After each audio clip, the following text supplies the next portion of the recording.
tu peux commencer et puis. Ok, c'est bon. Donc l'enregistrement est lancé. C'était le truc le plus important quand même. Bon, bonjour à tous. Ravi de votre présence. Merci beaucoup. Toutes mes excuses, mais il y a une ministre de la Culture, on ne dira pas son nom, qui nous a imposé un rendez-vous un peu plus tôt que prévu aujourd'hui et donc qui m'obligera à écourter un petit peu la présentation. Je suis désolé, mais les interviews avec les ministres, elles nous sont un peu plus imposées dans le temps qu'on aimerait. Donc, ce qui fait que je vais être obligé d'être très direct, très rapide et surtout de prendre le temps de répondre à vos questions qu'on verra dans le chat, évidemment. Donc, moi, je m'appelle Étienne Millien, je suis journaliste, je dirige une structure qui s'appelle l'APEM. L'APEM, c'est l'Alliance pour l'éducation aux médias.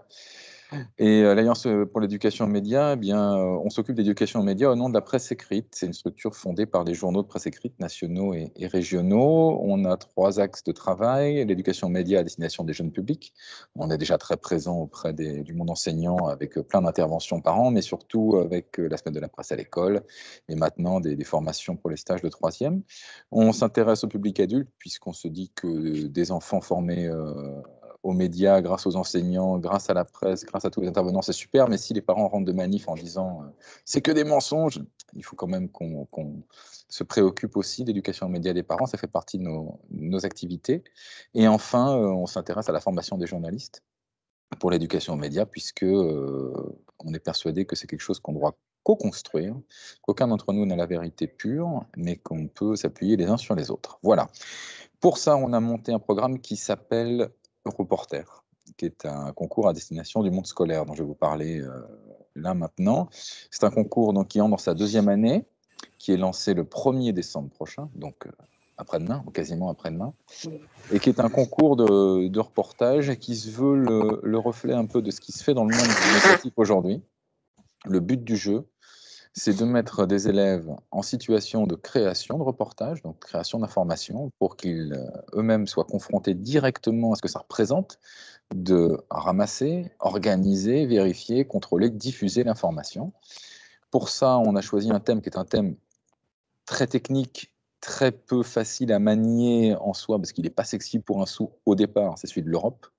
Néanmoins qui est absolument fascinant parce qu'il les concerne tous, sans savoir que la liberté de circulation est quelque chose d'acquis qui n'était pas gagné au départ. Eh ben, ils en sont titulaires, et ils vont trouver ça merveilleux comme nous tous, mais il faut peut-être aussi leur rappeler que voilà, c'est quelque chose qui fait partie de la construction européenne et ça peut être un très bon exemple de sujet de reportage, puisque la circulation, c'est celle des biens, mais aussi des personnes, des services. Et elle peut être faite pour le loisir, comme elle peut être faite aussi pour des raisons économiques ou politiques. Donc tout ça pour vous dire qu'on a choisi ce sujet européen parce qu'il nous permet d'aborder l'actualité de chacun, c'est-à-dire les choses qui nous semblent importantes et qui ont une forme de préséance dans nos choix intellectuels, de manière très très concrète, dans le sens où l'actualité européenne, c'est aussi lorsqu'on est dans une petite ville de province, pourquoi est-ce qu'il y a un drapeau européen sur le terrain de basket? Pourquoi est-ce qu'il y en a un sur la médiathèque? Qui c'est le jeune réfugié bulgare qui est arrivé dans l'enfant bulgare réfugié qui est dans notre classe cette année? D'où vient sa famille? Enfin voilà, il y a plein de questions, plein d'aspects qui peuvent toucher les jeunes. L'an dernier, pour la première édition, nous avions une série de reportages autour du Brexit qui a été fait par des jeunes collégiens de Calais. Évidemment, puisque un de leurs enseignants habitait en Angleterre, faisait l'aller-retour, il est marié avec une Anglaise et a des enfants anglais. Et inversement, il y avait une famille de jeunes Britanniques, enfin une famille de Britanniques avec des enfants au collège qui eux-mêmes se posaient des questions sur leur avenir. Donc, encore une fois, je répète pour la 3e fois la même chose, je suis désolé, mais je vais vous faire comprendre que voilà, Europorter, c'est un concours d'éducation aux médias, c'est-à-dire une mise en pratique de la collecte d'informations sur la thématique européenne, parce que cette thématique européenne, enfin, je pense que vous n'êtes pas dans e-twinning par hasard, elle est finalement fascinante, elle est peut-être pas facile à manier, mais en fait, elle peut toucher plein d'aspects de la vie de chacun. Et donc, ça peut parler directement aux élèves. J'en viens au concours, très vite. Je partage la présentation. Allez, avec plaisir. Donc Europorter, alors c'est un très joli logo qui a été fait par un Italien, puisqu'on est allé jusqu'à raffiner la coopération européenne sur ce projet, jusque dans le design. Donc je peux dire qu'il est joli, c'est pas moi qui l'ai fait. Europorter, donc, c'est un concours d'éducation aux médias et de citoyenneté européenne. Bah, c'est une un projet d'éducation aux médias et de citoyenneté européenne, comme vous allez le voir sur la slide suivante. C'est donc un concours de reportage qui s'adresse aux primaires, aux collégiens et aux lycéens, et qui concerne l'impact de l'Union européenne. Alors, un concours de reportage, qu'est-ce que ça veut dire? C'est-à-dire des productions réalisées par les élèves. On veut refléter ce qui se passe dans les entreprises de presse, donc c'est soit écrit, soit vidéo, soit audio. Si vous avez déjà des classes, des web radios, eh ben, c'est tout à fait compatible, ou des enseignants formés à la vidéo qui encadrent des activités vidéo, eh bien, on peut avoir des reportages vidéo, puisqu'aujourd'hui, sur n'importe quel site, que ce soit France Inter, que ce soit Télérama, que ce soit Le Monde, Sud-Ouest, Midi Libre ou La Voix du Nord, vous avez tout type de contenu. Et les contenus d'information, eh bien voilà, ils prennent toutes ces formes-là, donc on ne va pas mettre de barrière. Les collèges et les lycées sont les cibles habituelles d'éducation aux médias. C'est les plus évidentes, puisque ça fait plus partie des programmes. Néanmoins, on a eu une grosse demande d'enseignants de primaire l'an dernier pour ouvrir le concours aux primaires. Et pour ça, on s'est associé, excusez-moi, on s'est associé avec des éditeurs spécialisés dans le primaire. Milan Presse, qui fait Un jour une question, le Journal des enfants, et également le site Kids Matin, qui est une émanation du groupe Nice Matin. Et je reviendrai sur les concours de primaire parce qu'ils ont des spécificités. On ne leur demande pas évidemment le même niveau, la même qualité, ni d'ailleurs tout à fait le même objectif que pour les autres. Et l'impact de l'action de l'Union européenne, le troisième sous-titre ici, c'est parce que pour tout reportage, il faut un sujet et puis après, il faut un angle. Un sujet, c'est comment est-ce que l'Europe vous touche? Voilà, tout simplement. Et là, je parle globalement des collégiens et des lycéens. On va leur demander d'écrire, de produire, de filmer, de faire de la radio sur comment l'Europe nous touche, et puis donc de trouver un sujet à partir de ça. Alors, je parle beaucoup là et j'enchaîne plein de concepts, plein d'idées. C'est peut-être pas, le plus évident. Je suis désolé, hein, comme tous les hommes de plus de 45 ans, je peux parler pendant des heures, hein, et alors s'il vous plaît, vous pouvez m'interrompre autant que vous voulez avec vos questions, je serai ravi d'y répondre en même temps. En attendant, je continue. Vous voyez sur la slide suivante que, on a créé un site internet qui permet en fait de regrouper toutes les informations dont vous allez avoir besoin. Europorter, donc le site europorter.fr, vous le trouverez facilement sur internet. Il y a pour l'instant un autre site qui s'appelle Europoster, si vous voulez commander des posters en Belgique, c'est là où il faut aller, mais sinon Europorter, voilà. Normalement on ressort en premier ou en deuxième dans les recherches Google. Et sur ce site, vous allez trouver tout ce dont vous avez besoin donc pour travailler, vous, enseignants, d'accord? Et ce que je veux vous dire simplement, c'est que lorsque je parle de concours, le but du jeu pour nous, c'est aussi de motiver les élèves par la reconnaissance de la qualité de leur travail. Donc les meilleurs reportages vont être publiés dans les journaux locaux, régionaux, et puis il y aura un concours national, une épreuve nationale, où on va inviter au total 4 classes à venir au Parlement européen de Strasbourg le 6 mai. Alors une classe de lycée, une classe de primaire, bonjour madame, une classe de maternelle, au moins, et une classe e-twinning. C'est-à-dire que toutes les classes e-twinning qui participent au concours, on va faire un concours spécifique pour elles, donc pour vous. D'accord? Donc il y aura au moins une classe e-twinning parmi nous le 6 mai pour le prix national. Sur le site internet, vous allez retrouver donc tous les éléments dont vous avez besoin. Vous allez voir sur la slide suivante, il y a des ressources pédagogiques que nous avons élaborées avec le CLEMI. Comment est-ce qu'on construit un reportage écrit? Comment est-ce qu'on fait un reportage vidéo? Comment on fait un reportage radio? Comment on vérifie l'information? Donc des choses qui vous permettent de faire le lien aussi avec les activités éducation média traditionnelles. D'accord? Donc ça reste un exercice d'éducation média. Vous allez retrouver aussi le formulaire d'inscription qui nous permet après de faire la répartition géographique avec les bons rectorats, etc. Dans les formulaires d'inscription, ce sont les enseignants qui inscrivent les élèves. Et puis c'est là où on publiera aussi les reportages au fur et à mesure de leur production. La thématique, et je vais vous parler de calendrier en même temps. Pardon. La thématique, ce sera sur la slide suivante, c'est donc l'impact des actions de l'Union européenne dans ma vie. Pourquoi on a choisi ça et pourquoi on l'a choisi maintenant? C'est parce que le 1er décembre, donc la semaine prochaine, c'est le début de la présidence française de l'Union européenne. D'accord? Donc il va un peu donner le ton et un focus. Peut-être que vous avez déjà été sollicité dans le monde enseignant sur cette thématique-là, mais ça va être un focus d'actualité pendant les quelques mois à venir. Au bout de cela, il y a, vous en avez peut-être entendu parler, l'élection présidentielle, qui fait que nous, rédaction, journalistes, allons être très occupés, très contraint par ça, parce qu'il y a des contraintes de prise de parole des personnalités politiques autour de l'élection présidentielle, qui fait qu'on est obligé cette année de ramasser notre concours sur une période assez courte. C'est pour ça qu'on a mis sur le site Europorter tous les éléments pour vous permettre de travailler, de vous préparer tranquillement avant les vacances. La thématique, l'impact des actions de l'Union européenne dans ma vie, c'est l'impact direct à titre personnel, mais ça peut être un impact à titre collectif. J'évoquais la situation du Brexit tout à l'heure pour des élèves de Calais, et ça a plein de conséquences directes. À la frontière franco-espagnole, il y a un système de cartes de transport sur les réseaux ferroviaires entre la communauté urbaine de Bayonne et celle d'Irún de l'autre côté de la frontière. Voilà, ça a un impact direct sur la vie de ces enfants qui peuvent aller, et de leurs parents d'ailleurs, qui peuvent aller travailler et voyager directement d'un côté ou de l'autre de la frontière. Donc, lorsqu'on parle d'impact direct, je vous donne un dernier exemple. L'an dernier, j'ai vu un super reportage. C'était une jeune fille dont le père faisait de l'Armagnac et il avait depuis très peu un label bio décerné sur la base de critères déterminés au niveau européen. Donc, ils ont fait un reportage, une partie de sa classe, ils ont travaillé en groupe. Ils sont allés faire un reportage sur la fabrique d'Armagnac dans le village où la gamine réside. Et c'était super, c'était hyper intéressant. Et le reportage vainqueur, enfin, c'était un reportage à La Réunion l'an dernier.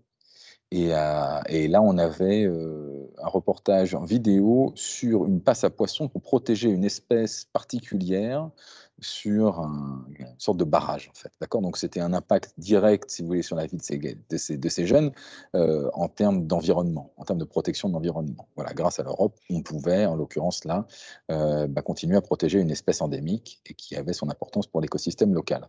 Donc, quand on dit impact direct, vous comprenez bien que ce n'est pas un impact immédiat cutané, j'avais envie de dire. C'est un impact global. Ça me touche à titre personnel, à titre collectif, intellectuellement, personnellement, sensitivement. Voilà, c'est au sens large qu'il faut le comprendre.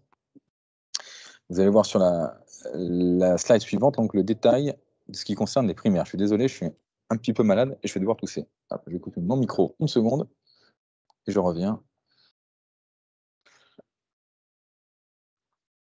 Et voilà.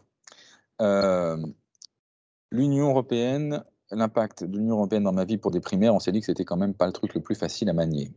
Donc, pour les classes de primaire, on a un concours qui se divise en 3. Il y a 3 choix possibles. On propose soit la classe travaille à la rédaction d'un scénario du dessin animé Un jour une actu ou Un jour une question que vous devez connaître. Le scénario vainqueur sera transformé en dessin animé et diffusé sur France Télévisions. L'autre possibilité, c'est un scénario d'infographie qui répond à la question « Sans l'Europe, je ne pourrais pas », et ça c'est avec le Journal des enfants, ce sera diffusé sur le site du Journal des enfants, ce sera diffusé aussi sur le magazine Le Journal des enfants, édition mois de mai. Et enfin, la dernière possibilité pour les classes de primaire, vous faites une vidéo, 30 secondes, un peu type ce qui se diffuse sur Instagram, et là il s'agit de dire « Si j'étais président de l'Europe, qu'est-ce que je ferais ?» Si c'était moi, Emmanuel Macron, si j'avais les rênes de l'Europe, qu'est-ce que je ferais? Donc, c'est imaginer un peu mettre les enfants dans la compréhension de l'Europe, dans une compréhension un peu dynamique. Voilà les 3 possibilités. Chacun des concours, et vous le verrez sur le site de Reporter, a une page spécifique. Il y a un lien pour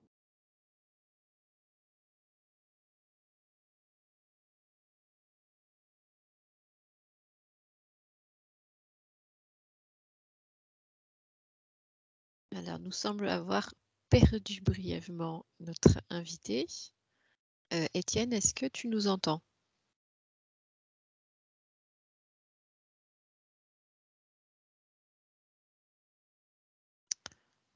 Un petit peu de patience, les joies du direct.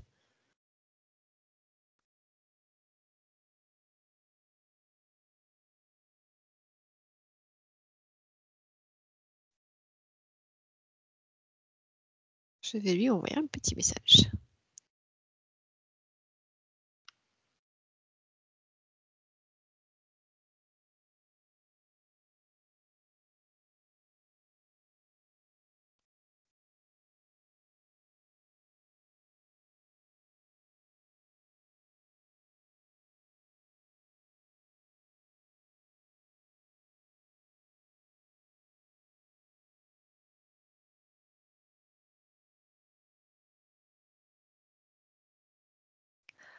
Alors, en attendant le retour d'Étienne, voilà, qui revient tout de suite, ouf, c'est bien.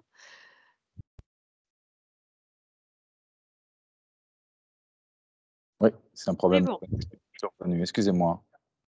Pas de Ça souci. y est, je suis sauté et revenu. Attends, Où est-ce que j'en étais alors? Où est-ce que vous avez entendu? tu parlais du Classe de concours primaire? primaire. Je Ok, partage, très bien. je repartage.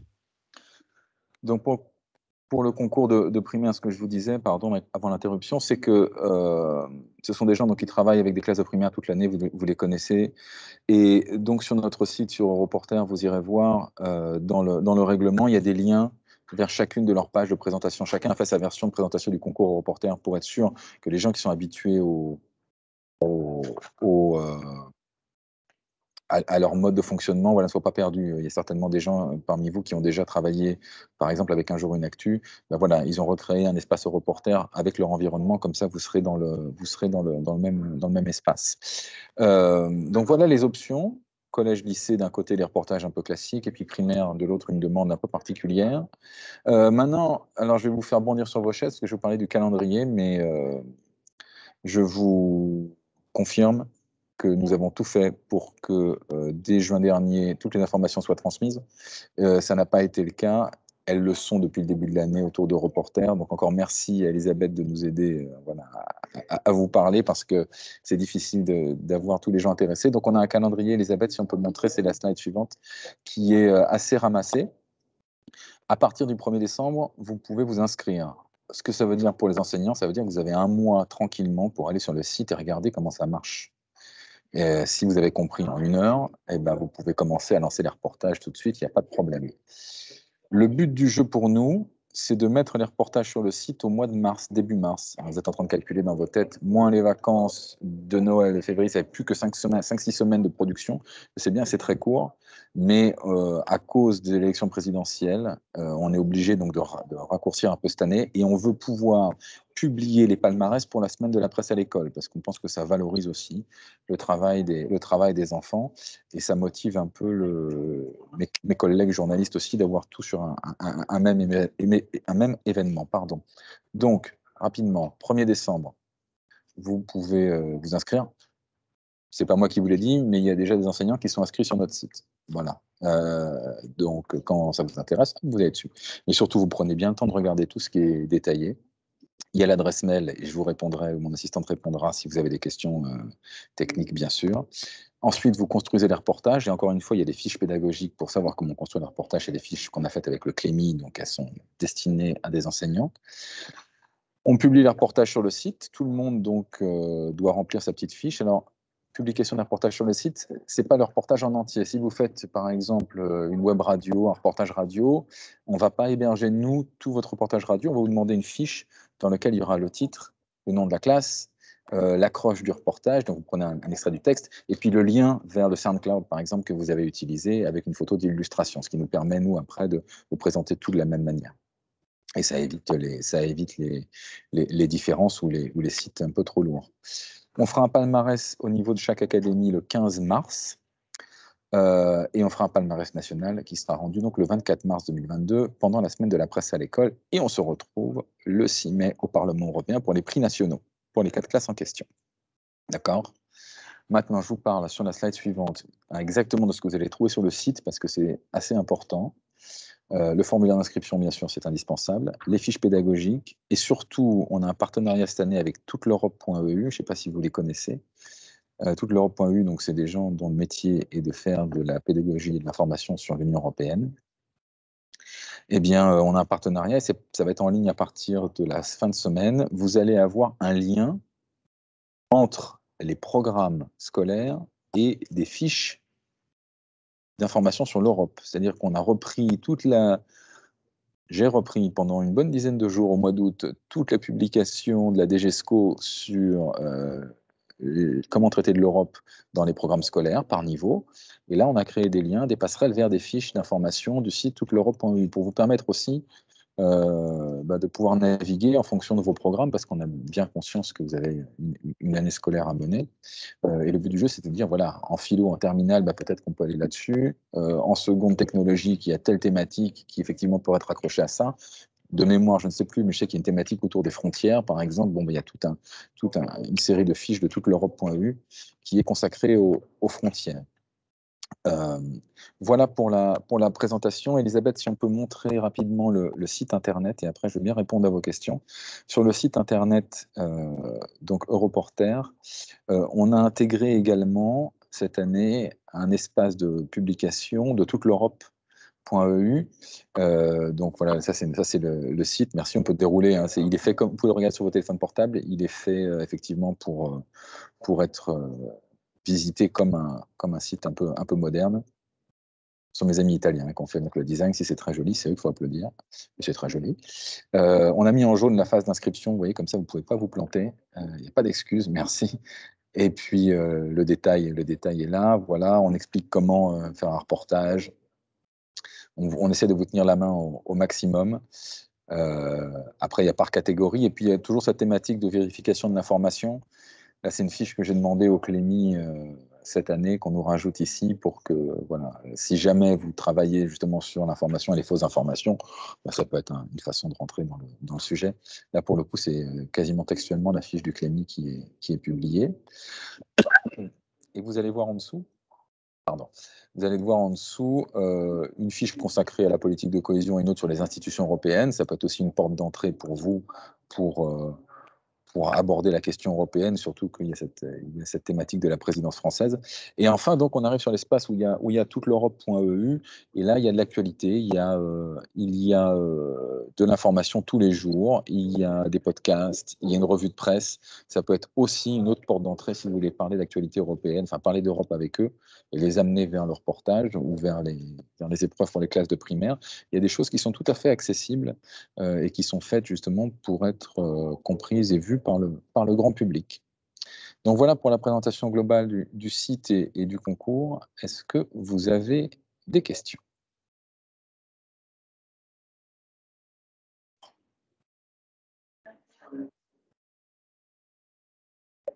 Alors, je vous invite à lever la main si vous avez des questions ou bien de poser la question dans le chat. Alors, peut-on participer en langue anglaise? Alors, c'est la question qu'on m'a déjà posée l'an dernier. Moi, j'ai rien contre, avec plaisir. Néanmoins, nous, on publie. Le but du jeu, c'est aussi de publier le travail des élèves. Le but du jeu, c'est d'avoir une publication dans les journaux de l'article fait par les élèves, du meilleur dans la région et du meilleur en France. D'accord ? Donc, on va se retrouver, je pense, avec entre 50 et 60 papiers d'élèves publiés cette année dans les titres de presse régionale. Et là, on publie en français, dans ces cas-là. Donc, sur le concours, oui, mais ça les handicape un petit peu pour la côté publication. J'ai rien contre, mais ce n'est pas une catégorie en tant que telle. D'accord. Autre question, est-ce qu'il y a des sites équivalents en français pour les fiches? Des sites équivalents en français? Marie-Hélène, peut-être que tu peux préciser un peu plus. En anglais. Que dire en anglais? Oui, en anglais. Non, là, on a travaillé avec le Clémy, donc on a repris des fiches en français pour l'instant.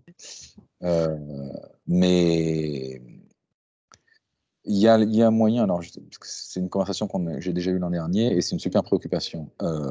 Les éléments de comparaison que vous permettre le réseau eTwinning, pour moi, sont des éléments hyper intéressants pour un reportage. C'est-à-dire que vos élèves, aujourd'hui, vous les mettez grâce à un Teams ou autre outil en situation d'interviewer des copains en Irlande, au Pays de Galles ou autre. Oui, on peut sous-titrer les vidéos, tout à fait. Ouais. Et là, on a un vrai élément de reportage. Là, on a quelque chose qui est vraiment utile pour le coup. Donc, faut pas se disqualifier parce qu'on est prof d'anglais. Au contraire, utilisez ça, à mon avis, et utilisez le réseau eTwinning, surtout le fait qu'il y ait une autre classe en face pour nourrir l'interrogation. Mais la remarque que vous faites, j'en parlerai à mes autres collègues, les actions de MI, souvent d'éducation média, c'est vrai qu'elles sont faites à plusieurs. Donc, ça peut compléter quelque chose qui existe déjà.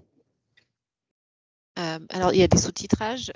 Alors, on voit souvent dans des projets e-twinning pour des productions qui sont conjointes, mais on pourrait imaginer une production originale qui soit en anglais, mais qui finalement est traduite par les élèves vers le français. Donc ça devient aussi un exercice intéressant, à la fois de traduction, mais aussi de rédaction en langue française. On peut, pourquoi pas, imaginer, je sais pas si je suppose que c'est pertinent, mais tu me diras, Étienne, des reportages aussi qui impliquent le point de vue l'Europe dans la vie des élèves de différents pays agrégés en fait dans un seul reportage. Ça peut être aussi très intéressant. Moi, je travaille là déjà une version l'an prochain autour des frontières. Là, on travaillera sur les zones frontières, donc ça vous concernera aussi certains d'entre vous, peut-être directement, plus directement, pour pouvoir parrainer du reportage dans un autre pays. Mais pour l'instant, voilà, on est sur un dispositif qui s'adresse à un public en français, mais si c'est réalisé en anglais puis traduit, pourquoi pas. Je ne sais pas s'il y a d'autres questions. En attendant, je peux vous expliquer un petit peu le contexte de notre coopération. On s'est plongé tout de suite dans le contenu du webinaire pour avoir le plus de temps possible avec Étienne qui doit nous quitter dans pas longtemps. Comme vous le savez peut-être, et j'espère certainement, l'année 2021, c'est l'année européenne e-twinning de l'éducation aux médias et l'information. Et à ce titre, nous avons mené beaucoup d'actions en commun avec le CLEMI, qui fait partie aussi de Réseau Canopé, qui est en charge d'e-twinning en France. Donc, c'était la très belle opportunité pour nous. Et Étienne, aussi en tant que partenaire du CLEMI, nous a parlé de ce concours et de la possibilité d'associer cette action de production de reportage, pourquoi pas un projet e-tuning. D'où la possibilité d'une catégorie e-tuning au concours aux reporters. Donc, je vois aussi parmi les participants un certain nombre d'ambassadeurs qui ont plus l'habitude effectivement d'imaginer des projets. Mais c'est vrai qu'une activité de reportage peut être tout à fait intégrée dans une progression de projet e-tuning qui prend souvent pour sujet la vie quotidienne. Alors, la question... Oui, bien sûr, on peut évidemment surtout demander l'aide d'un journaliste. Enfin, n'hésitez pas. Encore une fois, c'est avant tout pour nous une opération d'éducation aux médias. Le reportage qu'a gagné l'an dernier, c'est un reportage qui avait été monté déjà avec les gens de Reporters, de l'association Reporters. Donc voilà, on n'est pas exclusif. Le but du jeu, c'est d'aider les élèves à appréhender l'information pour comprendre que c'est utile finalement aussi à leur vie et à leur culture, à leur éducation. Point. Quel que soit le support, dès lors que c'est un support qui fait vraiment de l'information et pas autre chose, ni de la propagande, ni de la communication. Donc là, on se rejoint avec les objectifs d'éducation aux médias des Twinning. Et puis pour rebondir sur ce qu'a dit Elisabeth, les éléments de comparaison, c'est hyper intéressant. Moi, j'ai fait une série d'émissions avec justement des jeunes Aquitains qui étaient partout en Europe où on s'interviewait par Teams régulièrement. Je les interviewais, ils racontaient leur expérience. Puis on interviewait en studio à Bordeaux des gens qui venaient d'Europe mais qui étaient en Nouvelle-Aquitaine. Et ça donnait un programme enrichissant parce que justement, on avait la confrontation des points de vue qui est exactement la problématique d'éducation aux médias, de confronter les points de vue pour essayer de construire une compréhension de la réalité. Donc oui, si en plus vous vous faire aider par quelqu'un, c'est génial.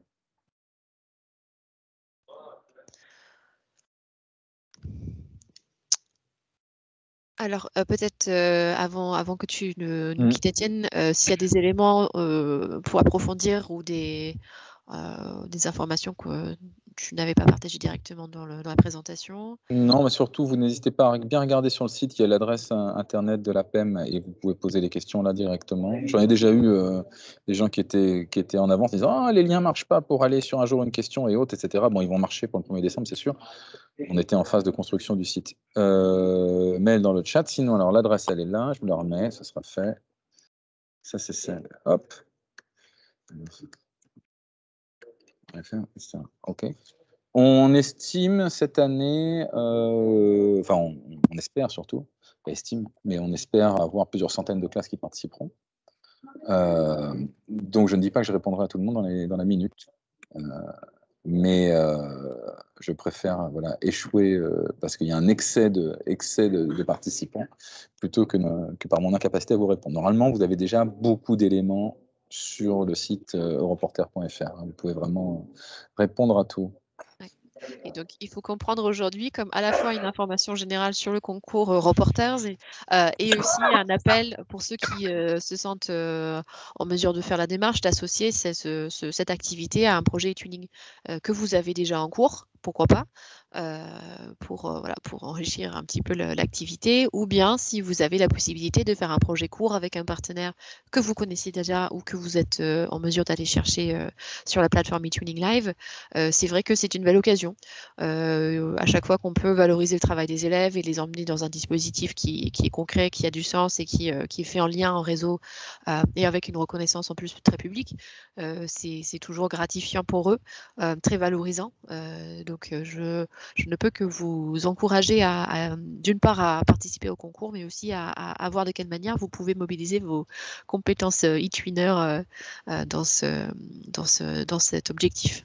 Voilà. Et avant de disparaître, avant de faire un tour de magie, parce qu'on est entre nous, le 6 mai, lorsqu'on sera à Strasbourg, on est en train d'essayer d'organiser avec la Commission en France une conférence sur l'avenir de l'Europe pour les participants, justement, le matin, avec, si possible, un commissaire ou une présidente de la Commission européenne. On ne sait pas encore qui en aura. Mais voilà, il y aura un petit truc intéressant pour vraiment réfléchir à l'identité européenne de manière assez active pour les élèves. Voilà. On est entre nous, c'est enregistré, je précise. On est entre nous. Ah, c'est ça. Voilà, allez. Bon, Je dois vous laisser. Merci Étienne et C'est moi, merci. J'espère que avoir répondu à tout. interview. Puis ouais, et puis n'hésitez pas à aller sur le site pour bien regarder, il y a plein de trucs.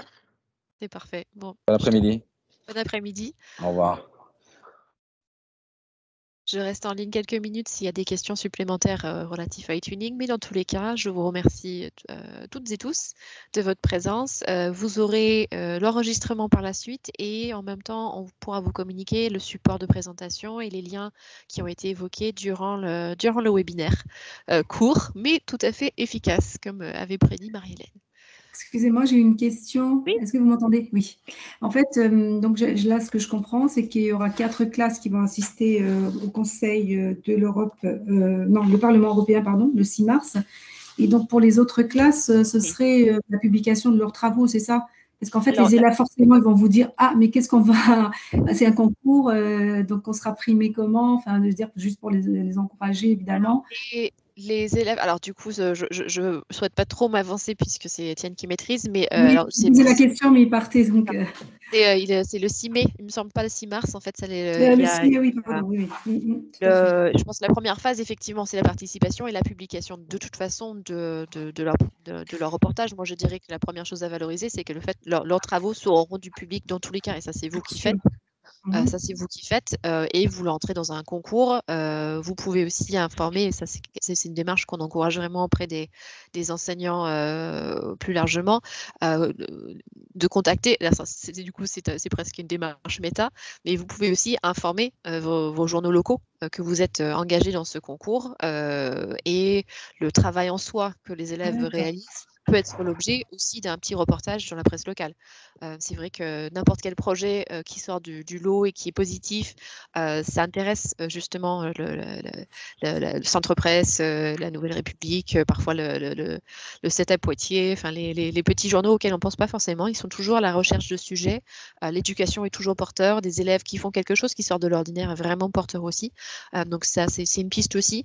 Parce qu'on ne peut pas garantir le résultat d'un concours, mais vous pouvez aussi, si vous souhaitez répondre à vos élèves avec à la fois la publication de votre côté de leur production, vous pouvez aussi contacter et valoriser auprès de la visibilité locale en fait. D'accord, très bien, merci.